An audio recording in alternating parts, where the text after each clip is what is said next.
e a gente continua daqui a pouco. Obrigada. Obrigada, Laura.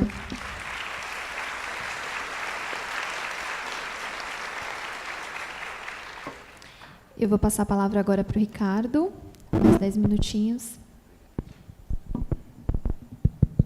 Boa tarde a todos, todas. Eu quero também iniciar agradecendo à editora Boitempo, na figura da Ivana, aos diretores, à direção do SESC, por participar dessa iniciativa. O tema é por demais complicado, né?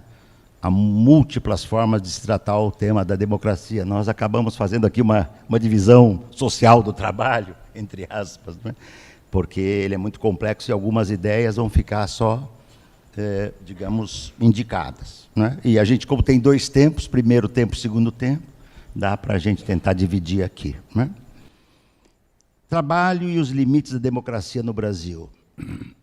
Como falar em vigência da democracia com uma corrosão do trabalho que não encontra similitude em nenhuma época do capitalismo nessa intensidade? Não é? A gente podia falar da crise de 29, não é? Mas agora nós estamos vivendo um cenário global mais longevo e profundamente destrutivo. Não há canto do mundo onde não haja um processo de corrosão acentuada do trabalho em todas as esferas. Isso nada tem a ver com o fim do trabalho, né? Tese Ouro só fala em fim do trabalho quem nunca foi à China, nunca foi à Índia, não é? Não conhece a África, não conhece a América Latina, mas são mudanças muito profundas no universo do trabalho. E não é por acaso, a Laura já indicou esse elemento, não é por acaso que você tem um cenário, não é, de corrosão do que nós poderíamos chamar, não é, da democracia em todas as partes do mundo também. Quer dizer, não é infrequente o candidato com menos voto é eleito. Estados Unidos da América do Norte. Aliás, o modelo ideal de democracia. Só para dar e todo esse cenário que nós estamos vendo, não é? Isto decorre, e eu vou focar aqui nesse primeiro momento, digamos, nas dimensões conjunturais e estruturais desse fenômeno, e, no segundo, abordar mais detidamente a questão do trabalho, né?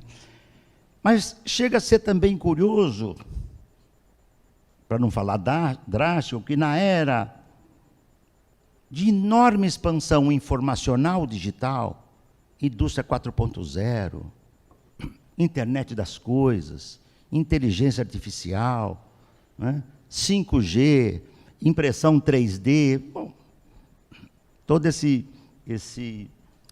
léxico que domina o mundo produtivo global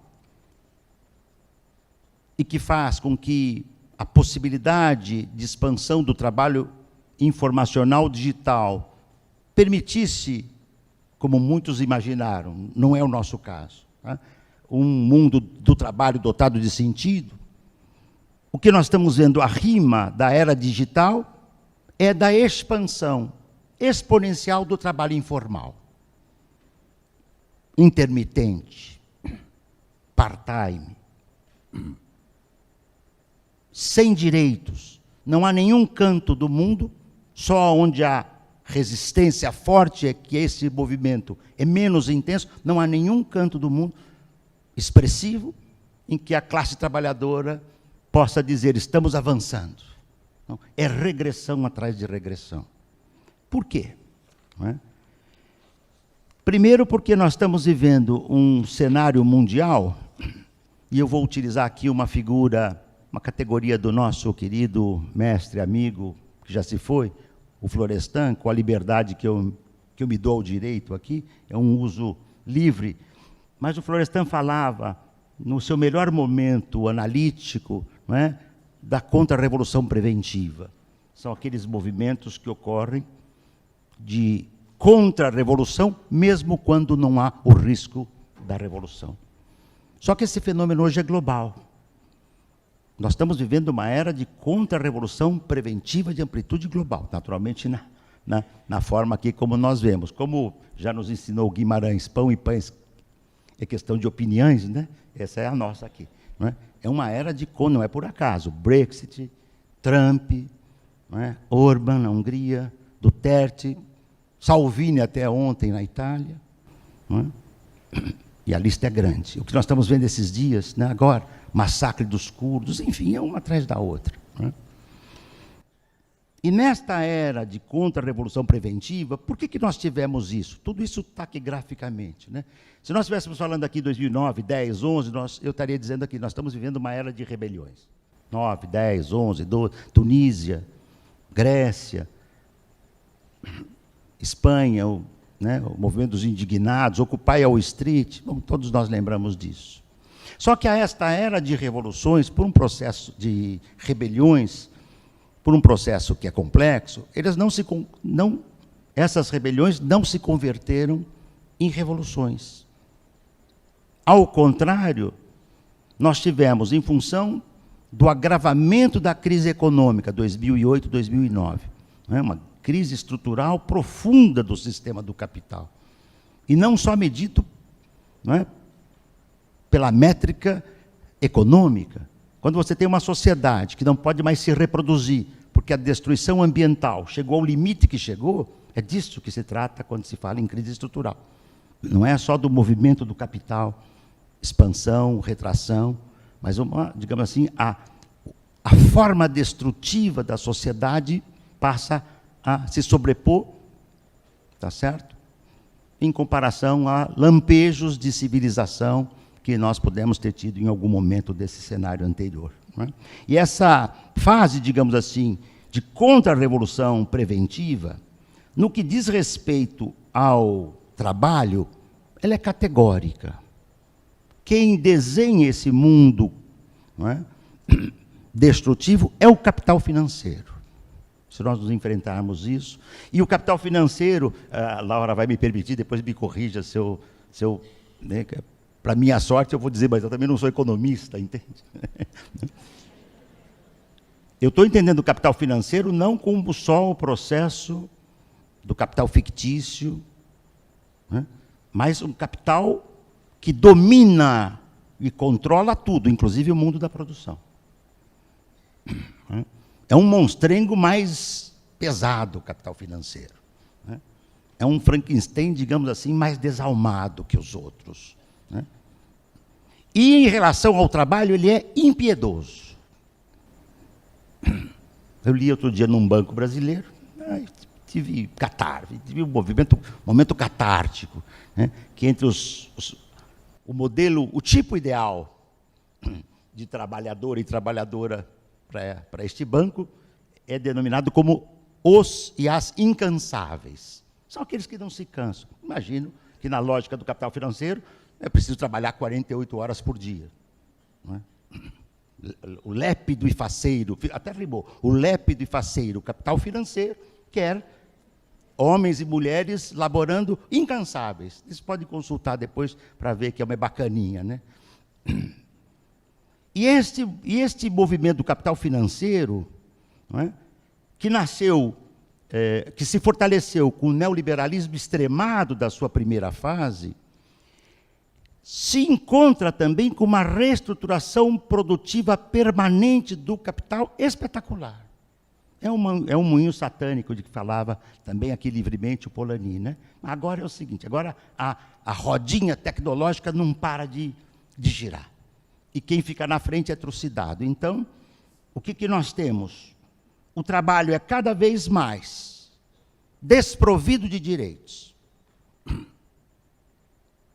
O trabalho é cada vez mais, não é, desprovido dos regramentos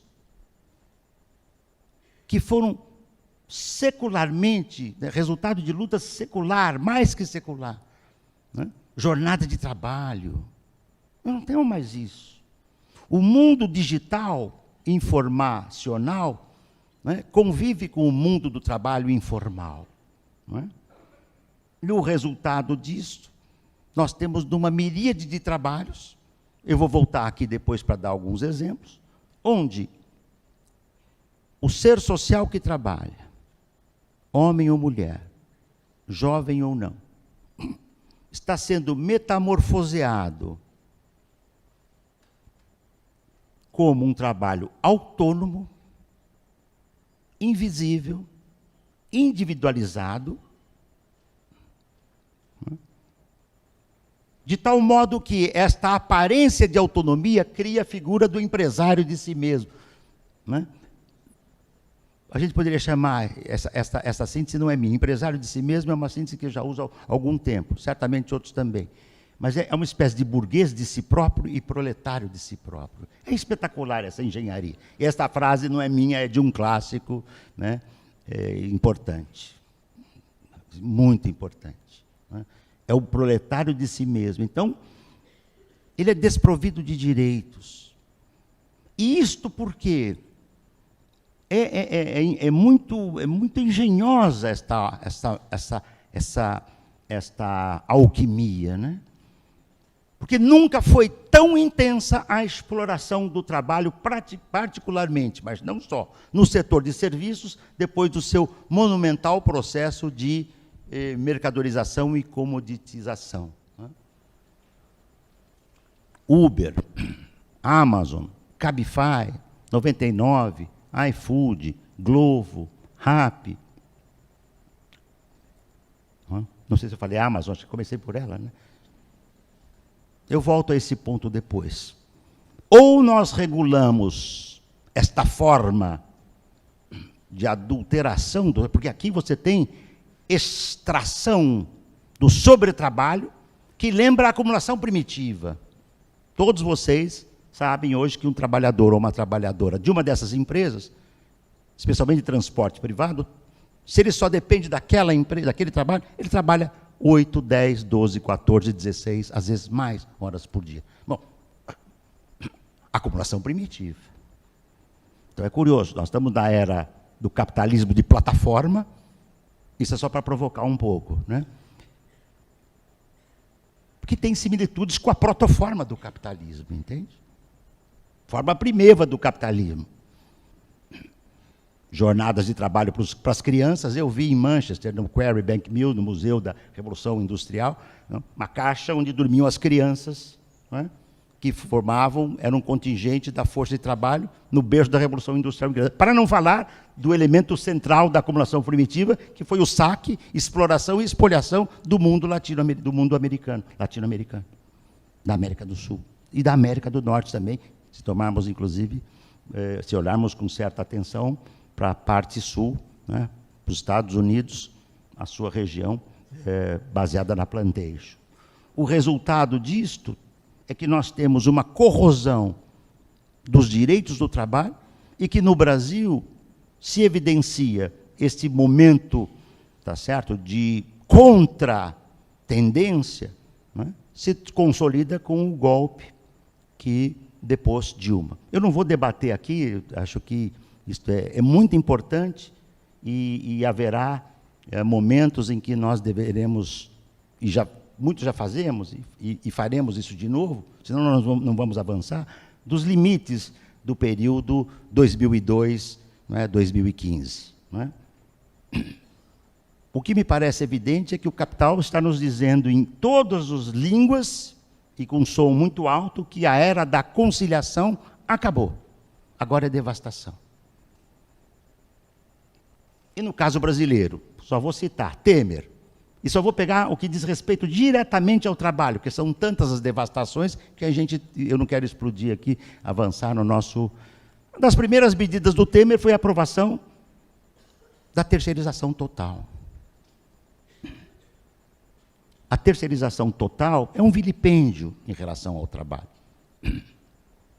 Ah, mas o Tribunal Superior, o Supremo Tribunal Federal aprovou. Eu já falei várias vezes. Legal. Então a gente podia sugerir que quem aprovou a terceirização, porque ela é boa, os juízes que assim votaram poderiam virar juízes terceirizados. Mas, claro, porque, entendeu? Para a trabalhadora da limpeza aqui é fácil. Você prefere isso ou a rua? Ela fala qualquer coisa. Mas a terceirização é um vilipêndio em relação ao trabalho. Acabou? Já? Tá. Depois veio a reforma trabalhista do Temer, negociado sobre o legislado, restrição da justiça do trabalho, aumento dos riscos de adoecimento do trabalho feminino. E o que é mais grave, porque são vários pontos, não dará tempo para não ir além, mas todos conhecemos, a criação do trabalho intermitente no Brasil. No dia que a contra-reforma trabalhista do Temer foi aprovada, a indústria de fast food no Brasil comemorou como os alemães comemoraram no 7-1. Festança, entende? Terminou o Temer, é preciso reconhecer. Temer foi de extrema competência. Ele foi um governo terceirizado. Ele tinha o que fazer e fez. Só faltou a Previdência. Qualquer pessoa que estuda a Previdência sabe que nós adentramos na era da devastação agora de uma das raras coisas que a gente tinha mais ou menos funcionando, que era um sistema público para os pobres. Agora acabou. Agora o que nos resta, porque isso não foi aprovado agora, mas vai passar daqui a pouco. Nós vamos ter que sistema assistencial, modelo chinês chileno, com capitalização. Vocês ficam imaginando um trabalhador ou uma trabalhadora intermitente, que trabalha 2, 3 horas, depois fica 2 dias descansando, depois trabalha mais 2, 3 horas, não é? Depois ele descansa, entre aspas, descansa porque ele não tem trabalho. Não é remunerado nesse tempo. Quantos anos, décadas, ele vai ter que trabalhar para se aposentar? Mas alguém pode dizer, não, mas calma, tem o benefício de progressão continuada. Claro, a proposta generosa do governo atual, não é? Era R$400. Quem tiver um bilu-bilu aqui é o que gasta para o consumo do bilu-bilu, se for econômico, entende? Porque a ração custa cara hoje. Então, eu vou voltar depois no final para não passar, mas como construir uma democracia com base numa corrosão e uma derrelição do trabalho nessa dimensão?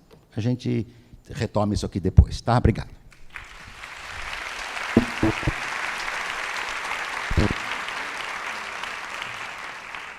Obrigada, Ricardo. E também foi durante o governo Temer que a fiscalização de combate ao trabalho escravo foi totalmente, diminuiu-se muito, tirou o orçamento e ainda proibiu a divulgação da lista suja do trabalho, que era um instrumento muito importante para as empresas que foram flagradas com trabalho escravo serem conhecidas e divulgadas, né? E isso é muito importante, só para pegar esse ponto, porque houve uma grita generalizada. Por isso que ele não foi aprovado. É a hora de começarmos a gritar. Senão não vai sobrar mais nada. Quando a gente for gritar, a voz está aniquilada. Verdade. Agora eu vou passar a palavra...